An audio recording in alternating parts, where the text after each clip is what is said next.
Most people in India think law career is restrained to three major fields: corporate law, litigation and judiciary.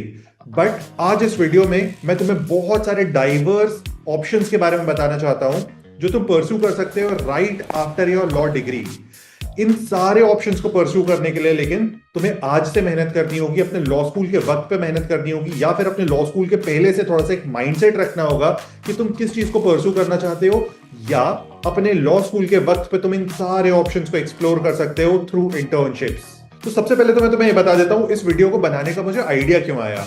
Idea यहां से आया, मेरा एक दोस्त है जो करेंटली यूरोप में है, मेरे साथ वो लॉ स्कूल में था, और ये जो बंदा है ये करेंटली फुटबॉल क्लब बार्सिलोना जिससे मेसी खेलता था, जिस फुटबॉल क्लब से मेसी खेलता था, उस फुटबॉल क्लब में लीगल मैनेजर है।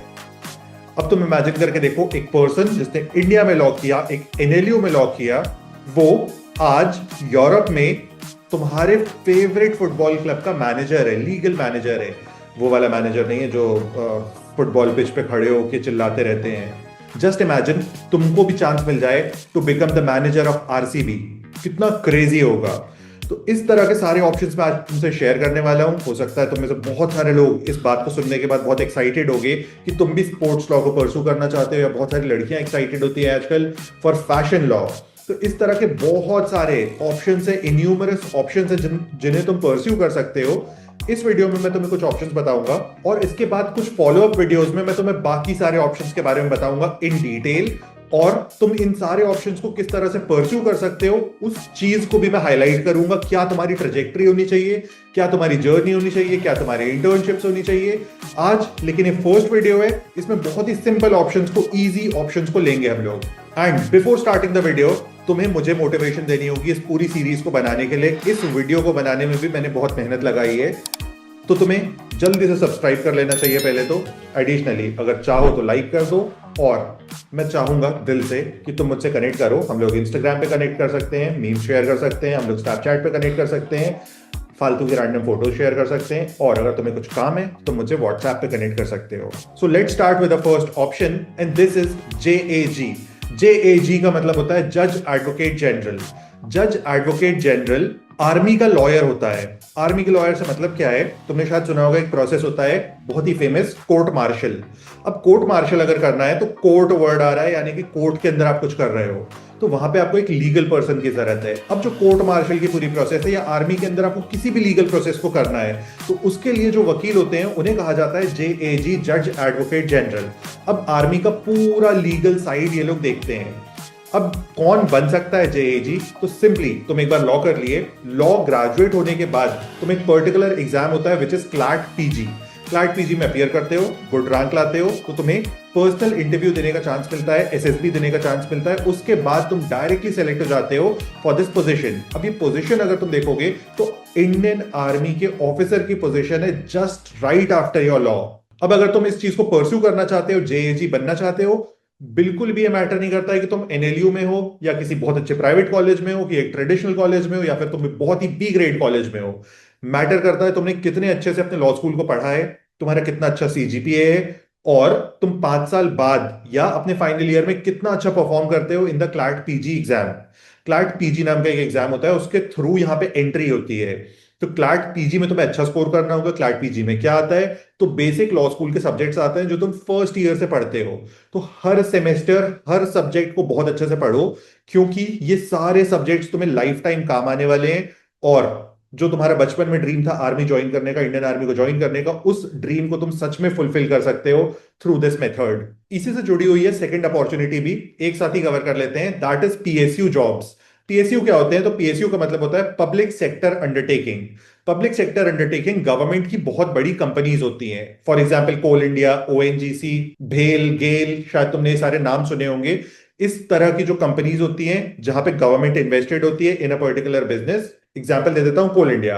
कोल इंडिया जो है उसकी रिस्पॉन्सिबिलिटी क्या है, वो इंडिया के एनर्जी को फुलफिल करने के लिए, एनर्जी डिमांड को फुलफिल करने के लिए कोल को एक्सट्रैक्ट करता है अलग अलग जगहों पे। अब अगर किसी भी कंपनी को कोल एक्सट्रैक्ट करना है तो उसको जाके उस जमीन को लेना होगा। तो अब अगर गवर्नमेंट को कोल एक्सट्रैक्ट करना है तो गवर्नमेंट को सबसे पहले तो जाके उस जमीन को लेना होगा। अब मान लो गवर्नमेंट ने एक प्लेस को लोकेट किया जो एक फार्मर की लैंड है, वहां पे बहुत अच्छा कोल हो सकता है उस जमीन के नीचे, आइडेंटिफाइड प्लेस है। अब एक लीगल पर्सन चाहिए उस लैंड को अक्वायर करने के लिए। तो ये सारी रिस्पॉन्सिबिलिटी होती है as the legal person in a PSU. मेरे नाना जी जो थे वो भी ओएनजीसी में काम करते थे, और उनकी भी एग्जैक्टली यही रिस्पॉन्सिबिलिटीज होती थी। वो पीएसयू, वो ओएनजीसी के लीगल साइड को रिप्रेजेंट करते थे, और ओएनजीसी से रिलेटेड जो भी मैटर्स होते थे, फॉर एग्जांपल ओएनजीसी का कोई एक एम्प्लॉय है जिसने ओएनजीसी पे केस कर दिया कि टाइमली सैलरी नहीं आ रही है, या किसी भी चीज के लिए वर्किंग कंडीशंस अच्छी नहीं है, जो कि इंडिया में वैसे तो किसी भी कंपनी में नहीं है। तो इस तरह का कोई भी केस कर दिया, तो अब ये जो पीएसयू एडवोकेट है इसकी रिस्पॉन्सिबिलिटी बनती है कि ये ओएनजीसी को डिफेंड करे। अब तुम पूछोगे कि इतनी सैलरी मिलती है इस चीज के लिए। फर्स्ट पर्क इस तरह से सोच के देखो, तुम एक गवर्नमेंट एम्प्लॉय हो, तुम्हें गवर्नमेंट सैलरी आने वाली है, यानी कि एक बहुत ही स्टेबल गवर्नमेंट जॉब है। सेकेंडली, जो सैलरी होती है, एक average salary is 90,000। 90,000 just after your law school. कोई भी, अगर तुम एक टीयर 2 कॉलेज उठा के देखोगे ना, तो उनके यहाँ पे इतनी अच्छी प्लेसमेंट्स नहीं होती हैं, और तुम एक बेसिक लॉ स्कूल में होने के बाद भी इस ड्रीम जॉब को ले सकते हो। नेक्स्ट अपॉर्चुनिटी जो है वो फिर से गवर्नमेंट के साथ है। मल्टीपल गवर्नमेंट एग्जाम्स होते हैं जहां पे आपको बहुत अच्छी अपॉर्चुनिटीज मिलती हैं। अब इनमें जो सबसे बेस्ट अपॉर्चुनिटी मिलती है, that is supreme court judicial clerkship, यानी कि सुप्रीम कोर्ट के जज के साथ काम करने का मौका। One benefit experience, second benefit is good pay, third benefit very good exposure. और इस चीज को हाईली रिकमेंड किया है इंडिया के एक्स सीजेआई डीवाई चंद्रचूड़ ने। All of us judges have judicial law clerks, and these judicial law clerks really assist us with research, but they are all young lawyers who've just passed out of law school. अब government जो है वो multiple तरीके के exams भी conduct करती है for different positions. अब जो बैंक के एडवोकेट्स होते हैं उनके लिए एक एग्जाम होता है which is IBPS SO. IBPS शायद आपने नाम सुना होगा कहीं ना कहीं पे, क्योंकि बहुत सारी जगहों पे डिस्प्ले होता है। अब उसके आगे जब एसओ लिख देते हैं तो उसका मतलब होता है स्पेशलिस्ट ऑफिसर। ये जो स्पेशलिस्ट ऑफिसर होते हैं ये लॉ के लिए होते हैं। अब मान लो मैंने बैंक से लोन लिया और मैंने बैंक का लोन रीपे नहीं किया, मैं विजय माल्या हूं। अब बैंक मेरे ऊपर केस करेगा, तो बैंक का एडवोकेट जब मेरे ऊपर केस करेगा तो वहां पे जो पर्सन फाइट करेगा दैट कुड बी यू। इसी तरह से तुम्हें पता होगा गवर्नमेंट एडवोकेट्स होते हैं, और भी बहुत सारी गवर्नमेंट की पोजीशंस होती हैं जिनकी लिस्ट मैं अपने टेलीग्राम चैनल पे शेयर कर दूंगा, तो make sure to join. And हम लोग मूव करते हैं towards fourth opportunity which is academia. Academia का मतलब होता है बेसिक टीचिंग फील्ड। अब टीचिंग फील्ड जो होती है वो लॉ में one of the best opportunities होती है। तुम में से कोई भी जो करेंटली एनएलयू में बैठा है या जिसका एनएलयू हो चुका है, वो अगर इस वीडियो को देख रहा है तो वो 100% मुझसे रिलेट कर पाएगा कि एनएलयू के जो फैकल्टीज होते हैं, एनएलयू में जो टीचर्स होते हैं, उनसे बेहतर लाइफ दुनिया में किसी की नहीं होती है। इवन सलमान खान, शाहरुख खान की भी नहीं होती है। बहुत ही अमेजिंग पे होता है, मतलब एक एवरेज अगर निकालोगे तो approximately 2 lakh per month salary होती है एक गुड प्रोफेसर की इन इंडिया। एनएलयू में या किसी भी इंडिया के कॉलेज में बहुत ज्यादा वर्कलोड नहीं होता है। बेसिक से उनके टास्क होते हैं, उनको सिर्फ फुलफिल करना होता है, और बहुत ही अच्छी लाइफ होती है, बहुत ही स्टेबल लाइफ होती है। वर्क लाइफ बैलेंस सबसे बेस्ट होता है अकेडेमिया में। लेकिन अगर तुम गुड कॉलेज में पढ़ा रहे हो तभी। इंडिया में जो टीयर 2 कॉलेजेस हैं उनमें वर्किंग कंडीशन बिल्कुल अच्छी नहीं है, प्लस उनमें सैलरी भी अच्छी नहीं है। अब इसके लिए रास्ता क्या होता है, तो रास्ता बहुत सिंपल सा होता है। आपको सिंपली क्लैट पीजी लिखना होता है जिससे आप एलएलएम कर सकते हो। एलएलएम के बाद आपको एक पर्टिकुलर एग्जाम क्रैक करना होता है, क्वालिफाई करना होता है, नॉट क्रैक। इसको कहा जाता है UGC NET.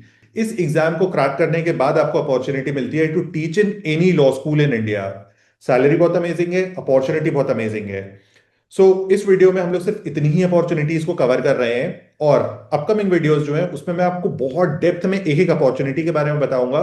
So make sure to subscribe. Subscribe करोगे तो मुझे भी अच्छा लगेगा, और मुझ में भी मोटिवेशन आएगी कि मैं और कंटेंट क्रिएट करूं, क्योंकि मैं अभी तक काफी इनकॉन्सिस्टेंट था। तो लास्ट 1 साल इतना अच्छा नहीं था मेरे साथ, लेकिन